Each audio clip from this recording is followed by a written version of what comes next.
बिहार के सियासत को लेकर इस वक्त की जो सबसे बड़ी खबर है लैंड फॉर जॉब स्कैम को लेकर है। दरअसल लैंड फॉर जॉब स्कैम में एक बार फिर से लालू परिवार की मुश्किलें बढ़ती हुई दिख रही है। अब इसको लेकर बिहार में बयानबाजी भी शुरू हो गई है।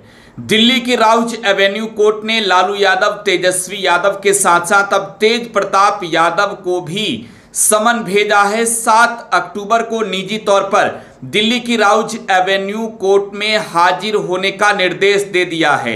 अब पूरे मामले पर विस्तार से आपको जानकारियां देंगे। अब आपको ये बताएंगे कि किस तरीके से ये राउज एवेन्यू कोर्ट का जो फैसला है वो लालू परिवार के लिए टेंशनों से भरा हुआ है। देखिए, लैंड फॉर जॉब स्कैम, जब लालू प्रसाद यादव देश के बतौर रेल मंत्री हुआ करते थे 2004 से लेकर 2009 के बीच, तब ये कहा जाता है कि उन्होंने रेलवे में बिना विज्ञापन जो है वो नियमों को ताक पर रखकर लोगों को सरकारी नौकरियां दी और इसके बदले कीमती जमीन लालू प्रसाद यादव ने अपने और अपने परिवार के लोगों के नाम पर स्थानांतरित करवा लिया। आरजेडी सुप्रीमो लालू प्रसाद यादव अब इस पूरे मामले में जो है वो लंबे समय से आरोप सहते रहे हैं, लेकिन ईडी ने भी इस पूरे मामले में सप्लीमेंट्री चार्जशीट दाखिल किया और ईडी के सप्लीमेंट्री चार्जशीट के बाद अब दिल्ली की राउज एवेन्यू कोर्ट ने तेज प्रताप यादव, जो लालू यादव के बड़े बेटे हैं, उन्हें भी जो है वो समन भेजा है।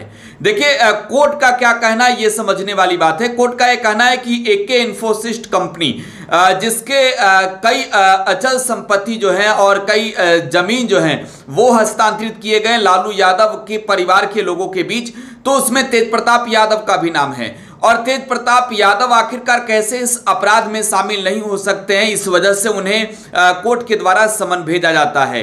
तो देखिए, अब कोर्ट में उपस्थित होकर तेज प्रताप यादव को भी बातें रखनी होगी, तो कहीं ना कहीं आप एक तरीके से समझिए तो लालू परिवार के लिए एक नया चुनौती है, एक नया संकट है। आने वाले साल 2025 में बिहार में विधानसभा के चुनाव होने और इससे पहले ईडी की कार्रवाई, सीबीआई की कार्रवाई और अब न्यायालय का समन जो है वो कहीं ना कहीं टेंशन बढ़ाएगी।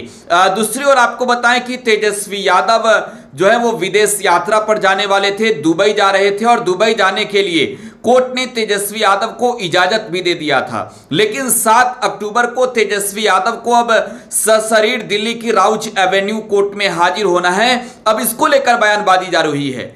नीतीश कुमार की पार्टी जेडीयू ने क्या कहा इसको लेकर, जरा सुनिए। सर मुड़ाते ओले पड़े।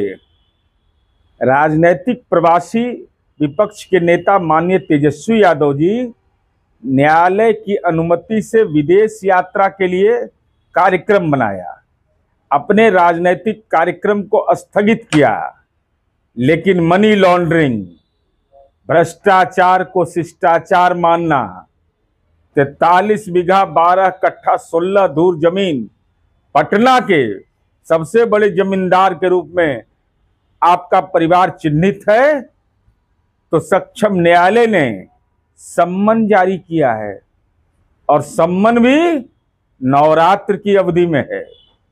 बड़ा गौरतलब है कि लक्ष्मी की कृपा तो आप भ्रष्टाचार के माध्यम से कर रहे थे, लेकिन मां लक्ष्मी की जब आराधना होती है तो न्यायालय ने आपको बुलाया है कि आखिर क्यों, और परिवार के बहुतेरे सदस्यों को बुलाया है। तो यह तो बदलते दौर में अब विदेश यात्रा तो आपको पूर्व में ही स्थगित करके लौटना पड़ेगा।